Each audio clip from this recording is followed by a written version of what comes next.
దేవుడా? ఆయన దేవుడే అయితే 24 గంటలు శివ పూజ చేస్తూ దానధర్మాలు చేసిన మా నాన్నకు దిక్కులకి సవరిస్తాడా? దేవుడి పట్ల అపచారం చేయటం మహాపాపం రా. దేవుడిని ఎన్నాడు మనం చేసుకునే ఆత్మద్రోహం. అసలు దేవుడే లేడు. దిష్టి బొమ్మలాగా నా ఇంటి ముందు ఆ శివలింగం ఉండడానికి వీల్లేదు. మీరు ఆ శివలింగం జోలికి వెళ్తే నా ప్రాణాలు తీసేసి వెళ్ళండి. నా భర్త దేవుడికి అపకారం చేయడం ఈ కళ్ళతో చూసే కంటే మీ కళ్ళ ముందే చచ్చిపోతాను. నన్ను చంపేసేయండి.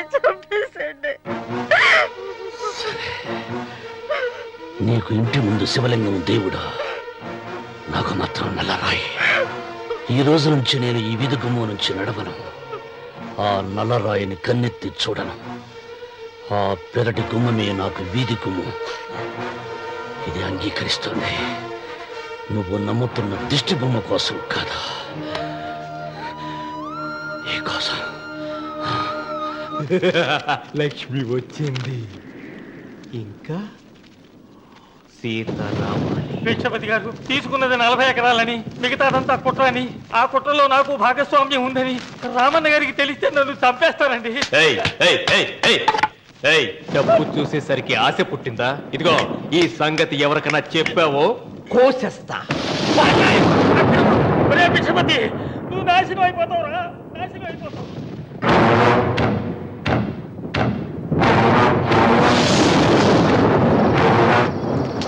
ఇంత రాత్రి పూట ఎక్కడికి వెళ్తావా నాయనా? నీకు తెలీదమ్మా, తెల్లారేలోగా ఊరు వదిలి పారిపోకపోతే ఆ భిక్షపతి మనల్ని చంపేస్తాడమ్మా. తొందరగా పద. ఊరుదిలి పారిపోతున్నావా లోకేశ్వరరావు? అది నాకంతా తెలుసు. అయ్యా అయ్యా అయ్యా, నీకు ద్రోహం చేశాను, నన్ను క్షమించండి అయ్యా. నేను క్షమిస్తా. మరి భిక్షపతి వదలద్దు. నీకు ఉపాయం చెబుతా. అన్వర్,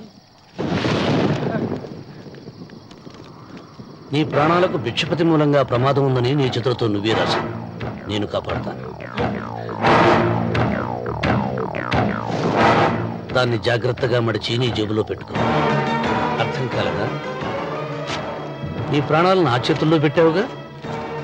మీ అమ్మను జాగ్రత్తగా ఇంటికి తీసుకుని వెళ్ళు. వస్తాం బాబు. పదమ్మా, పద.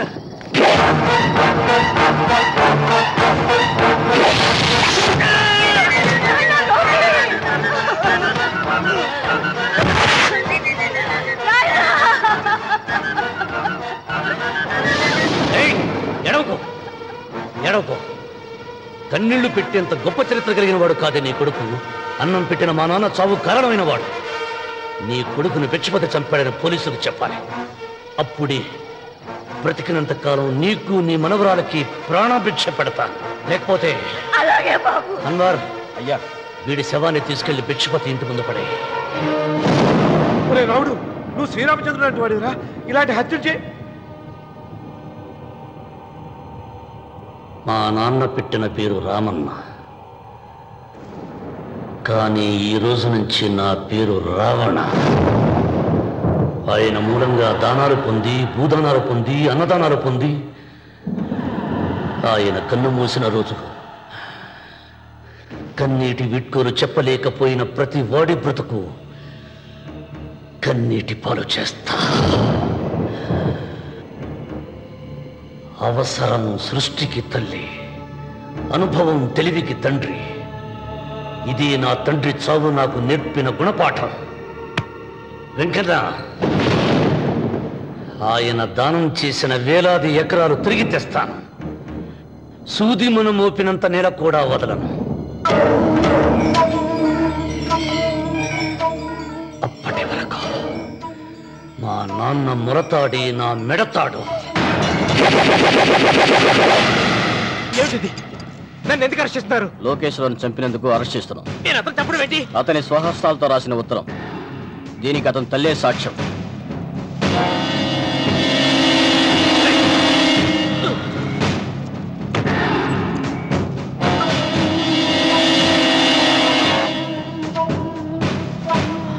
పద.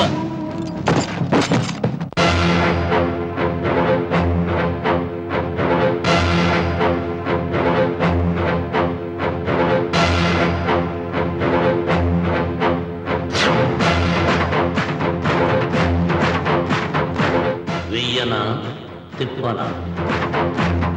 కృతజ్ఞతే కనరాని జనాలపైన ఎందుకు రాజాలి? కృతజ్ఞతే కనరాని జనాలపైన ఎందుకు రాజాలి?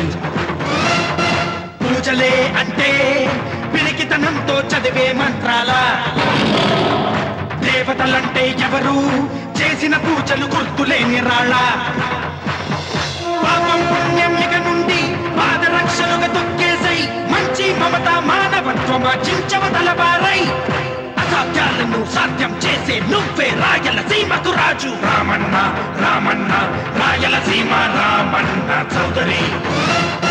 రామన్న రామన్న రాయలసీమ రామన్న చౌదరి.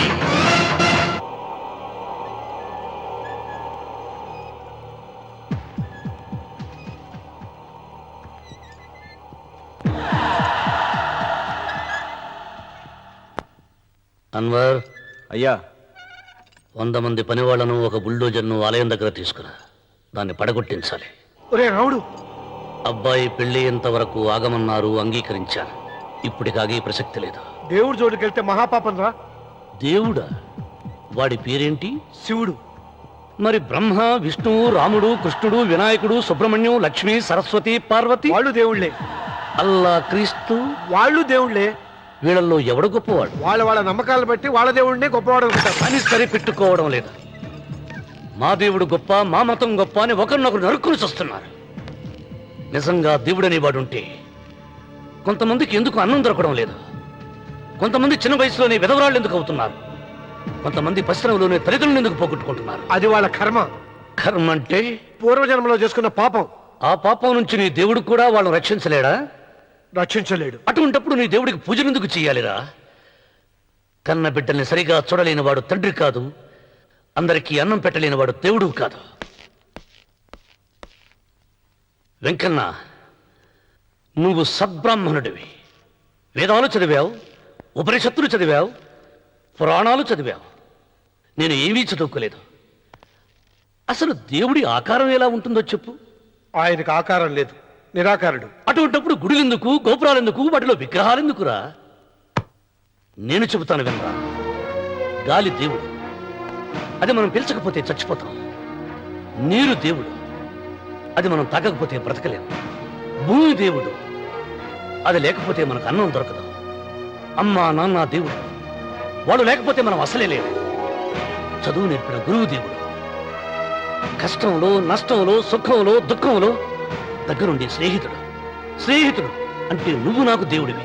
నీకు మొక్కుతాను రా, అంతేగాని ఆ నల్ల రాళ్ళకి రెపరెక్కి కాదు. అంటే గుడి మెట్లకి మొక్కే వాళ్ళంతా మూర్ఖులా? నైవేద్యం పెట్టి నమస్కారాలు చేసే వాళ్ళంతా పిచ్చివాళ్ళ? గుండు గీయించుకుని పొర్లు దండాలు పెట్టేవాళ్ళంతా అమాయకులా? అవును. ఒక గుడి చూపించి ఆ గుడిలో దేవుడు వరాలు ఇవ్వడు అని చెప్పు. ఆ గుడి మెట్లలో ఒక్క మెట్టు కూడా ఎవడో ఎక్కడ. నైవేద్యం పెడతారన్నావు కదూ, ఎందుకో తెలుసా? పెట్టిన క్షీరాన్నాలు, దద్దోజనాలు, పులిహోరాలు మనం మెక్కుతామని తెలిసి, అదే దేవుడు తింటాడని తెలిస్తే శనగ చెక్క, ఒక బెల్లపు ముక్క కూడా పెట్టర్రా. వెంట్రుకలు ఇస్తారన్నావు కదూ, దేనికి? మళ్ళీ ములుస్తాయన్న ధైర్యంతో. గుండు గుట్టించుకున్నాక జన్మలో ఒక్క వెంట్రుక కూడా మొలవదు అని చెప్పు. ఒక్కడు కూడా గుండు గుట్టించుకోడు. ఒరే రావుడు, గీతలో శ్రీకృష్ణుడు ఏం చెప్పాడో తెలుసా? చిచి!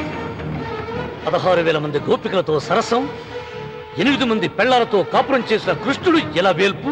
వాడు చెప్పిన గీత మన తల రాత. వెంకన్న, నా దృష్టిలో భగవంతుని పూజించే వాళ్ళు 2 రకాలు. భయంతో పూజలు చేసేవాళ్ళు, ఆశతో మొక్కేవాళ్ళు. పాపం చేశాం, ఆయనకు దండం పెట్టి చేసిన పాపాన్ని ఏదో ఒక రూపంలో హుండీలో వేసేద్దామనుకునే వాళ్ళు మొదటి రకం. మొక్కితే ఏదో దక్కుతుందని ఆశపడేవాళ్ళు 2వ రకం. నా భూమి నేను సొంతం చేసుకున్నాను కాబట్టి అది పాపం కాదా?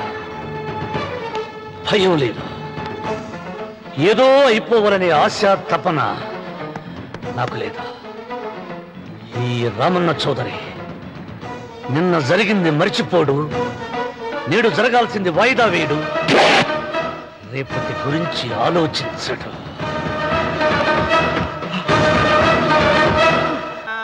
అస్తు పురుష దేవతాభ్యో నమః ధ్యాయామి ధ్యానం సమర్పయామి ఆవాహయామి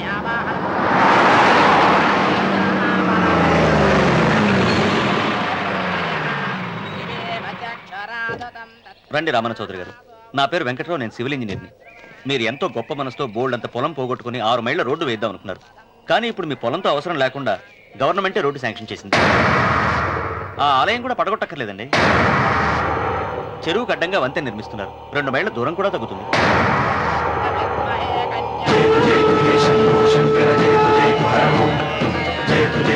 పాట వేయించడానికి నువ్వే వడివిరా, భగవంతుడే వేయిస్తాడు. అమ్మవారి ఆలయాన్ని నువ్వు తాకలేవు. పూలు వేయండి రామన్న గారు. ఆయన ఎవరు? జటాధారి స్వాముల వారు. నీకు తల్లిదండ్రులు ఉన్నారా? లేరు, చనిపోయారు. ఫోటో ఉందా? ఉంది.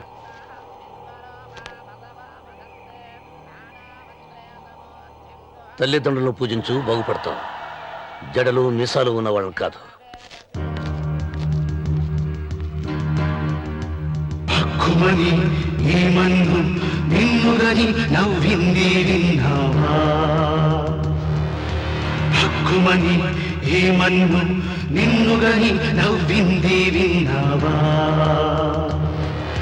దేనికి నీవు శాసనకర్తవు కావని తెలిసిందా? నేను నాదంటూ పలికిన మూర్ఖులు భూమిలో మిగిలారా? 7 అడుగుల నేలొకటే చివరికి మనిషికి మిగిలేని ప్రవాహంలో కొట్టుకుపోయే గట్టి పరకర మానవుడు. ఏ పాఠం ఎవరికి చెప్పాలో తెలిసిన వాడే ఈశ్వరుడు. రామన్న రామన్న ఇప్పటికైనా తెలిసిందా నీకు? రామన్న రామన్న ఇప్పటికైనా తెలిసిందా నీకు?